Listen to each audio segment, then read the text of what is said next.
Quite often, the Tesla engineers brought their Silicon Valley attitude to the automaker's traditional stomping grounds. There's a brake and traction testing track in northern Sweden near the Arctic Circle, where cars get tuned on large plains of ice. It would be standard to run the car for 3 days or so, get the data, and return to company headquarters for many weeks of meetings about how to adjust the car. The whole process of tuning a car can take the entire winter. Tesla, by contrast, sent its engineers along with the Roadsters being tested and had them analyze the data on the spot. When something needed to be tweaked, the engineers would rewrite some code and send the car back on the ice. BMW would need to have a confab between 3 or 4 companies that would all blame each other for the problem. Tapening said, "We just fixed it ourselves." Another testing procedure required that the Roadsters go into a special cooling chamber to check how they would respond to frigid temperatures. Not wanting to pay the exorbitant costs to use one of these chambers, the Tesla engineers opted to rent an ice cream delivery truck with a large refrigerated trailer. Someone would drive a Roadster into the truck, and the engineers would don parkas and work on the car. Every time Tesla interacted with Detroit, it received a reminder of how the once great city had been separated from its own can-do culture. Tesla tried to lease a small office in Detroit. The costs were incredibly low compared with space in Silicon Valley, but the city's bureaucracy made getting just a basic office an ordeal. The building's owner wanted to see 7 years of audited financials from Tesla, which was still a private company. Then the building owner wanted 2 years' worth of advance rent. Tesla had about $50 million in the bank and could have bought the building outright. In Silicon Valley, you say, you are backed by a venture capitalist, and that's the end of the negotiation, Tapening said. But everything was like that in Detroit. We'd get FedEx boxes, and they couldn't even decide who should sign for the package. Throughout these early years, the engineers credited Eberhard with making quick, crisp decisions. Rarely did Tesla get hung up overanalyzing a situation. The company would pick a plan of attack, and when it failed at something, it failed fast and then tried a new approach. It was many of the changes that Musk wanted that started to delay the Roadster. Musk kept pushing for the car to be more comfortable, asking for alterations to the seats and the doors. He made the carbon fiber body a priority, and he pushed for electronic sensors on the doors so that the Roadster could be unlocked with the touch of a finger instead of a tug on a handle. Eberhard groused that these features were slowing the company down, and many of the engineers agreed. It felt at times like Elon was this unreasonably demanding overarching force, said Berdichevsky. The company as a whole was sympathetic to Martin because he was there all the time, and we all felt the car should ship sooner. By the middle of 2007, Tesla had grown to 260 employees and seemed to be pulling off the impossible. It had produced the fastest, most beautiful electric car the world had ever seen almost from thin air. All it had to do next was build a lot of the cars, a process that would end up almost bankrupting the company. The greatest mistake Tesla's executives made in the early days were assumptions around the transmission system for the Roadster. The goal had always been to get from 0 to 60 miles per hour as quickly as possible in the hopes that the raw speed of the Roadster would attract a lot of attention and make it fun to drive. To do this, Tesla's engineers had decided on a 2-speed transmission, which is the underlying mechanism in the car for transferring power from the motor to the wheels.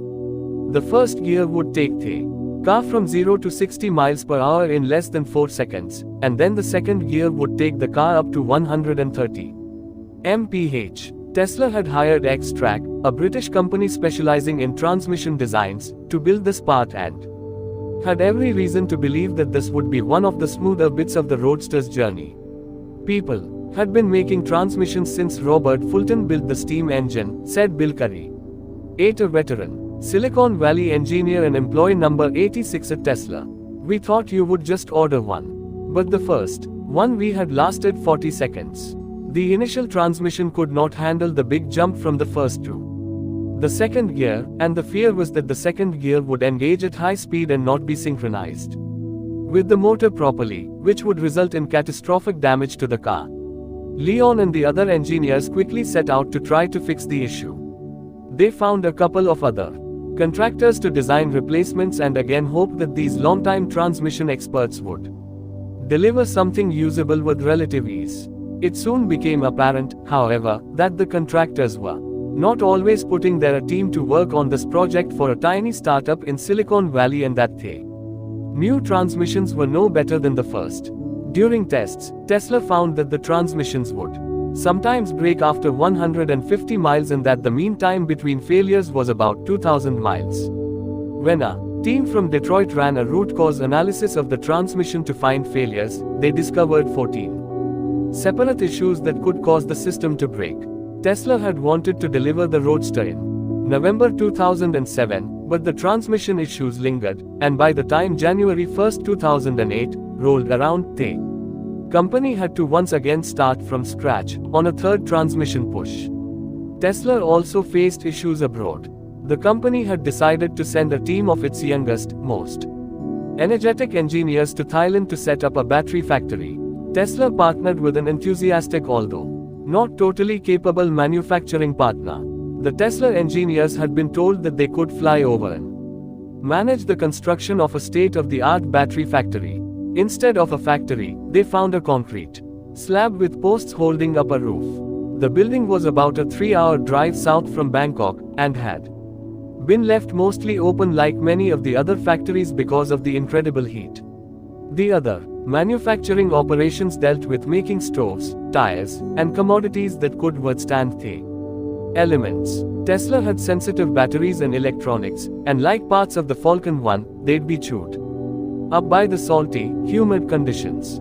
Eventually, Tesla's partner paid about $75,000 to put in drywall, coat the floor, and create storage rooms with temperature controls. Tesla's engineers ended up working maddening hours trying to train the Thai workers on how to handle the electronics properly. The development of the battery technology, which had once moved along at a rapid pace, slowed to a crawl. The battery factory was one part of a supply chain that stretched across the globe, adding cost and delays to the Roadster production. Body panels for the car were to be made in France, while the motors were to come from Taiwan. Tesla planned on buying battery cells in China and shipping them to Thailand to turn the piece parts into battery packs. The battery packs, which had to be stored for a minimal amount of time to avoid degradation, would then be taken to port and shipped to England, where they needed to clear customs. Tesla then planned for Lotus to build the body of the car, attach the battery packs, and ship the Roadsters by boat around Cape Horn to Los Angeles. In that scenario, Tesla would have paid for the bulk of the car and had no chance to recognize revenue on the parts until 6 to 9 months had passed. The idea was to get to Asia, get things done fast and cheap, and make money on the car, said Forrest North, one of the engineers sent to Thailand. What we found out was that for really complicated things, you can do the work cheaper here and have less delays and less problems. When some new hires came on, they were horrified to discover just how haphazard Tesla's plan appeared. Ryan Popple, who had spent 4 years in the army and then gotten an MBA from Harvard, arrived at Tesla as a director of finance meant to prep the company to go public. After examining the company's books early in his tenure, Popple asked the manufacturing and operations head exactly how he would get the car made. He said, "Well, we will decide we are going into production and then a miracle is going to happen," Popple said. As word of the manufacturing issues reached Musk, he became very concerned about the way Eberhard had run the company and called in a fixer to address the situation. One of Tesla's investors was Valor Equity, a Chicago-based investment firm that specialized in fine-tuning manufacturing operations. The company had been drawn to Tesla's battery and powertrain technology and calculated that even if Tesla failed to sell many cars, the big automakers would end up wanting to buy its intellectual property. To protect its investment, Valor sent in Tim Watkins, its managing director of operations, and he soon reached some horrific conclusions. Watkins is a Brit with degrees in industrial robotics and electrical engineering. He's built up a reputation as an ingenious solver of problems. While doing work in Switzerland, for example, Watkins found a way to get around the country's rigid labor laws that limit the hours employees can work by automating a metal stamping factory so that it could run 24 hours per day instead of 16 hours. Like the factories or rivals, Watkins is also known for keeping his ponytail in place with a black scrunchie, wearing a black leather jacket, and toting a black fanny pack everywhere he goes. The fanny pack has his passport, checkbook, earplugs, sunscreen, food, and an assortment of other necessities. It's full of the everyday things I need to survive, said Watkins. If I walk 10 feet away from this thing, I sense it. While a bit eccentric, Watkins was thorough and spent weeks talking to employees and analyzing every part of Tesla's supply chain to figure out how much it cost to make the Roadster. Tesla had done a decent job of keeping its employee costs down. It hired the kid fresh out of Stanford for $45,000 rather than the proven guy who probably didn't want to work that hard anyway for $120,000. But when it came to equipment and materials, Tesla was a spending horror show. No one liked using the company's software that tracked the bill of materials. So some people used it, and some people didn't. Those that did use it often made huge errors. They would take the cost of a part from the prototype cars and then estimate how much of a discount they expected when buying that part in bulk, rather than actually negotiating to find a viable price. At one point, the software declared that each Roadster should cost about $68,000, which would leave Tesla making about $30,000 per vehicle. Everyone knew the figure was wrong, but it got reported to the board anyway. Around the middle of 2007, Watkins came to Musk with his findings. Musk was prepared for a high figure but felt confident that the price of the car would come down significantly over time as Tesla ironed out its manufacturing process and increased its sales. That's when Tim told me it was really bad news. Musk said, it looked like each Roadster could cost up to $200,000 to make, and Tesla planned to sell the car for only around $85,000. Even in full production, they would have been like $170,000 or something insane, Musk said. Of course, it didn't much matter because about a third of the cars didn't flat out fucking work. Eberhard made attempts to pull his team out of this mess.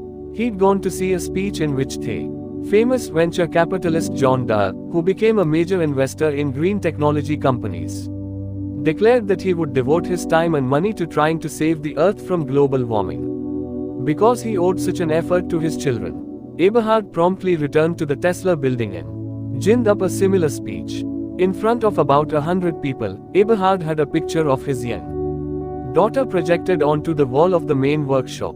He asked the Tesla engineers why he had put that picture up. One of them guessed that it was because people like his daughter would drive the car. To which Eberhard replied, no. We are building this because by the time she is old enough to drive she will know a car is something completely different to how we know it today, just like you don't think of a phone as a thing on the wall with a cord on it. It's this future that depends on you. Eberhard then thanked some of the key engineers and called out their efforts in public. Many of the engineers had been pulling all-nighters on a regular basis and Eberhard's show boosted morale. We were all working ourselves to the point of exhaustion, said David Vespremi, a former Tesla spokesman. Then came this profound moment where we were reminded that building the car was not about getting to an IPO or selling it to a bunch of rich dudes but because it might change what a car is. These victories, though, were not enough to overcome the feelings shared by many of the Tesla engineers that Eberhard had reached the end of his abilities as a CEO. The company veterans had always admired Eberhard's engineering smarts and continued to do so. Eberhard, in fact, had turned Tesla into a cult of engineering. Regrettably, other parts of the company had been neglected, and people doubted Eberhard's ability to take the company from the R&D stage to production. The ridiculous cost of the car, the transmission, the ineffective suppliers were crippling Tesla. And, as the company started to miss its delivery dates, many of the once fanatical consumers who had made their large upfront payments turned on Tesla and Eberhard. We saw the writing on the wall, Leon said. Everyone knew that the person who starts a company is not necessarily the right person to lead it in the long term, but whenever that is the case, it's not easy. Eberhard and Musk had battled for years over some of the design points on the car. But for the most part, they had gotten along well enough. Neither man suffered fools. And they certainly shared many of the same visions for the battery technology and what it could mean to the world. What their relationship could not survive were the cost figures for the Roadster unearthed by Watkins. It looked to Musk as if Eberhard had grossly mismanaged the company by allowing the parts costs to soar so high. Then, as Musk saw it, Eberhard failed to disclose the severity of the situation to the board. While on his way to give a talk to the Motor Press Guild in Los Angeles, Eberhard received a call from Musk and in a brief, uncomfortable chat, learned that he would be replaced as CEO. In August 2007, Tesla's board demoted Eberhard and named him President of Technology, which only exacerbated the company's issues. Martin was so bitter and disruptive, Strobel said. I remember him running around the office and sowing discontent, as we are trying to finish the car and are running out of money and everything is at knife's edge. As Eberhard saw it, other people at Tesla had foisted a wonky finance software application on him that made it tricky to accurately track costs. He contended that the delays and cost increases were partly due to the requests of other members of the management team and that he'd been upfront with the board about the issues. Beyond that, he thought Watkins had made the situation out to be worse than it really was. Startups in Silicon Valley view mayhem as standard operating procedure. Valor was used to dealing with older companies, Eberhard said. They found chaos and weren't used to it. This was the chaos of a startup. Eberhard had also already been asking Tesla's board to replace him as CEO and find someone with more manufacturing experience. A few months passed, and Eberhard remained pissed off. Many of the Tesla employees felt like they were caught in the middle of a divorce and had to pick their parent, Eberhard or Musk. By the time December arrived, the situation was untenable, and Eberhard left the company altogether. Tesla said in a statement that Eberhard had been offered a position on its advisory board, although he denied that. I am no longer with Tesla Motors, neither on its board of directors nor an employee of any sort, Eberhard said in a statement at the time. I'm not happy with the way I was treated. Musk sent a note to a Silicon Valley newspaper saying, I'm sorry that it came to this and wish it were not so. It was not a question of personality differences, as the decision to have Martin transition to an advisory role was unanimous among the board. Tesla has operational problems that need to be solved, and if the board thought there was any way that Martin could be part of the solution, then he would still be an employee of the company. These statements were the start of a war that would drag on between the two men in public for years and that in many ways continues to the present day. As 2007 played out, the problems mounted for Tesla. The carbon fiber body that looked so good turned out to be a huge pain to paint, and Tesla had to cycle through a couple of companies to find one that could do the work well. Sometimes there were faults in the battery pack. The motor short-circuited now and again. The body panels had visible gaps. The company also had to face up to the reality that a two-speed transmission was not going to happen. In order for the Roadster to achieve its flashy 0-60 times with a single-speed transmission, Tesla's engineers had to redesign the car's motor and inverter and shave off some weight. We essentially had to do a complete reboot, Musk said. That was terrible. After Eberhard was removed as CEO, Tesla's board tapped Michael Marks as its interim chief. Marks had run Flextronics, an enormous electronics supplier, and had deep experience with complex manufacturing operations and logistics issues. Marks began interrogating various groups at the company to try to figure out their problems and to prioritize the issues plaguing the Roadster. He also put in some basic rules like making sure that people all showed up at work at the same time to establish a baseline of productivity, a tricky ask in Silicon Valley's work anywhere, anytime culture. All of these moves were part of the Marks list, a 10-point, 100-day plan that included eliminating all faults in the battery packs, getting gaps between body parts to less than 40 millimeters, and booking a specified number of reservations. Martin had been falling apart and lacked a lot of the discipline key for a manager, Strobel said. Michael came in and evaluated the mess and was a bullshit filter. He didn't really have a dog in the fight and could say, I don't care what you think or what you think. This is what we should do. For a while, Marx's strategy worked, and the engineers at Tesla could once again focus on building the Roadster, rather than on internal politics. But then Marx's vision for the company began to diverge from Musk's. By this time, Tesla had moved into a larger facility at 1050 Bing Street in San Carlos. The bigger building allowed Tesla to bring the battery work back in-house from Asia and for it to do some of the Roadster manufacturing, alleviating the supply chain issues. Tesla was maturing as a car company, although its wild child startup streak remained well intact. While strolling around the factory one day, Marx saw a smart car from Daimler on a lift. Musk and Strobel had a small side project going on around the smart car to see what it might be like as an electric vehicle. Michael didn't know about it. And he's like, "Who's the CEO here?" said Leon. The work on the smart car eventually led to Daimler buying a 10% stake in Tesla. Marx's inclination was to try to package Tesla as an asset that could be sold to a larger car company. It was a perfectly reasonable plan.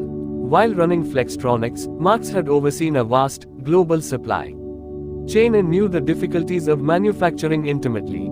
Tesla must have looked borderline hopeless to him at this point. The company could not make its one product well, was poised to hemorrhage money, and had missed a string of delivery deadlines, and yet its engineers were still off doing side experiments. Making Tesla look as pretty as possible for a suitor was the rational thing to do. In just about every other case, Marx would be thanked for his decisive plan of action and saving the company's investors from a big loss.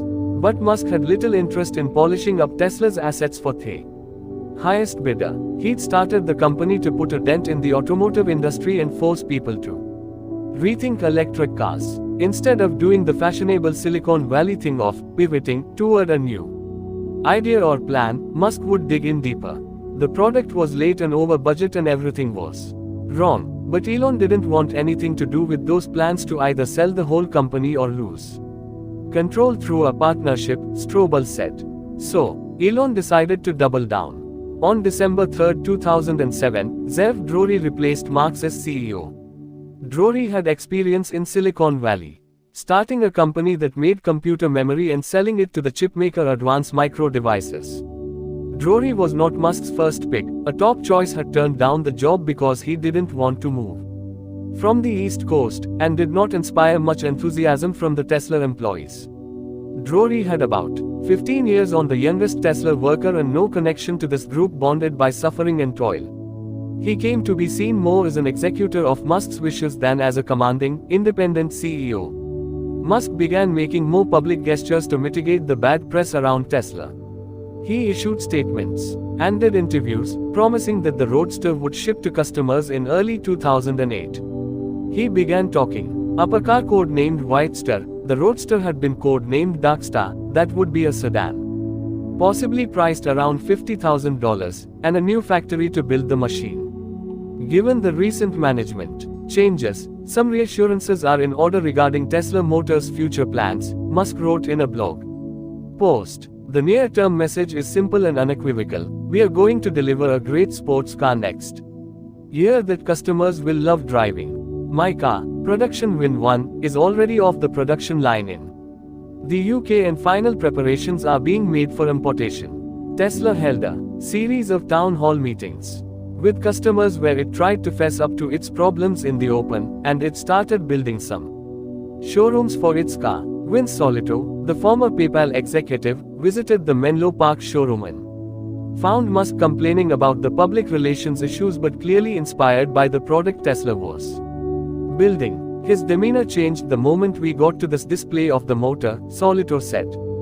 Dressed in a leather jacket and slacks, Musk started talking about the motor's properties and then put on a performance worthy of a carnival strongman by lifting the 100 or so pound hunk of metal. He picks this thing up and wedges it between his two palms, Solito said. He's holding it, and he's shaking it. Beads of sweat are forming on his forehead.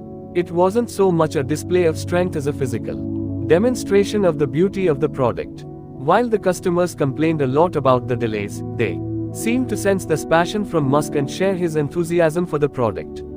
Only a handful of customers asked for their prepayments back.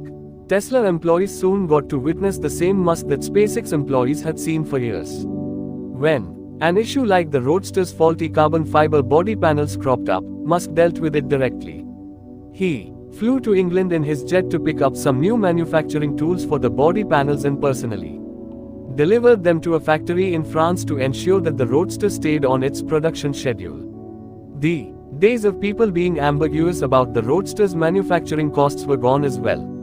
Elon got fired up and said we were going to do this intense cost down program, said Popple. He gave a speech, saying we would work on Saturdays and Sundays and sleep under desks until it got done. Someone pushed back from the table and argued that everyone had been working so hard just to get the car done. And they were ready for a break and to see their families. Elon said, I would tell those people they will get to see their families a lot when we go bankrupt. I was like, wow, but I got it. I had come out of a military culture, and you just have to make your objective happen. Employees were required to meet at 7 a.m. every Thursday morning for bill of materials updates. They had to know the price of every part and have a cogent plan for getting parts cheaper. If the motor cost $6,500 a pop at the end of December, Musk wanted it to cost $3,800 by April. The costs were plotted and analyzed each month. If you started falling behind, there was hell to pay, Popple said.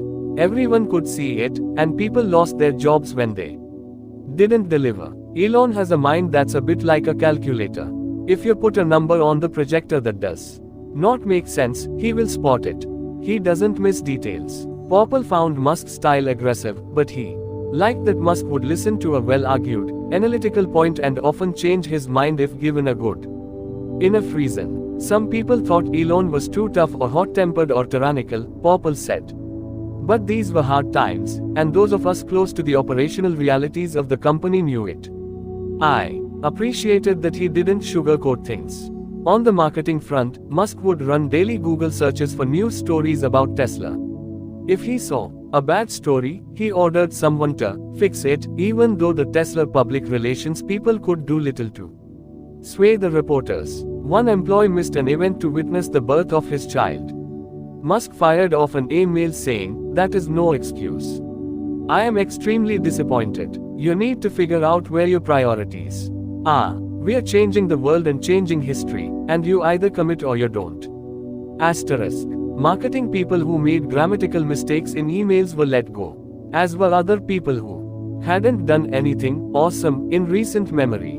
He can be incredibly intimidating at times but doesn't have a real sense for just how imposing he can be, said one former Tesla executive. We'd have these meetings and take bets on who was going to get bloodied and bruised. If you told him that you made a particular choice because it was the standard way things had always been done, he'd kick you out of a meeting fast. He'd say, "I never want to hear that phrase again. What we have to do is fucking harden. Half-assing things won't be tolerated." He just destroys you, and if you survive, he determines if he can trust you. He has to understand that you are as crazy as he is. This ethos filtered through the entire company, and everyone quickly understood that Musk meant business. Strobel, while sometimes on the bad end of the critiques, welcomed Musk's hard-charging presence. The 5 years to get to this point had been an enjoyable slog for him. Strobel had transformed from a quiet, capable engineer who shuffled around Tesla's factory floor with his head down into the most crucial member of the technical team.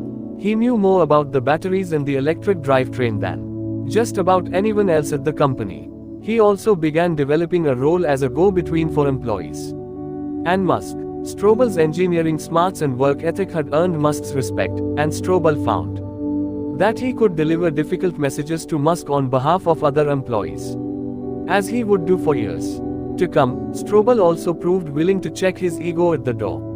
All that mattered was getting the Roadster and the follow-on sedan to market to popularize electric cars, and Musk looked like the best person to make that happen.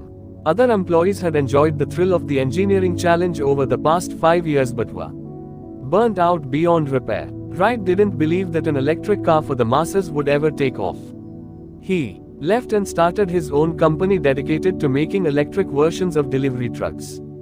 Budichevsky had been a crucial, do-anything young engineer for much of Tesla's existence.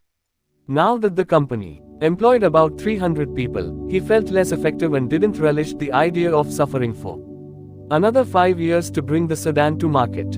He would leave Tesla, get a couple of degrees from Stanford, and co-found a startup looking to make a revolutionary new battery that could soon go into electric cars. With Eberhard gone, Tarpenning found Tesla less fun. He didn't see eye to eye with Drury, and also shied away from the idea of frying his soul to get the sedan out.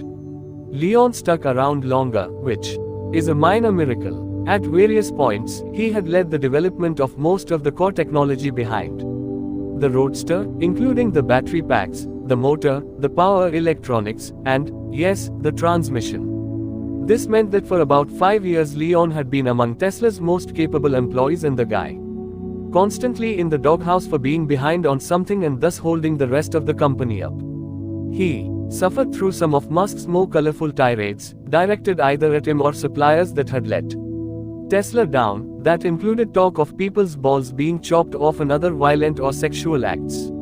Leon also saw an exhausted, stressed out Musk spill coffee across a conference room table because it was cold and then, without a pause, demand that the employees work harder, do more, and mess up less. Like so many people privy to these performances, Leon came away with no illusions about Musk's personality but with the utmost respect for his vision and drive to execute. Working at Tesla back then was like being Kurtz in Apocalypse Now, Leon said. Don't worry about the methods or if they're unsound. Just get the job done. It comes from Elon. He listens, asks good questions, is fast on his feet, and gets to the bottom of things. Tesla could survive the loss of some of these early hires.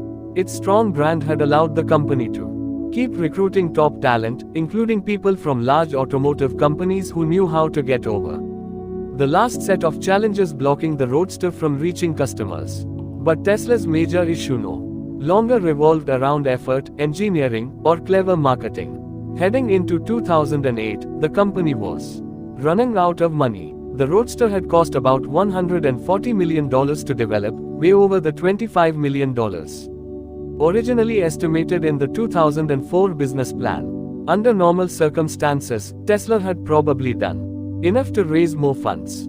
These, however, were not normal times.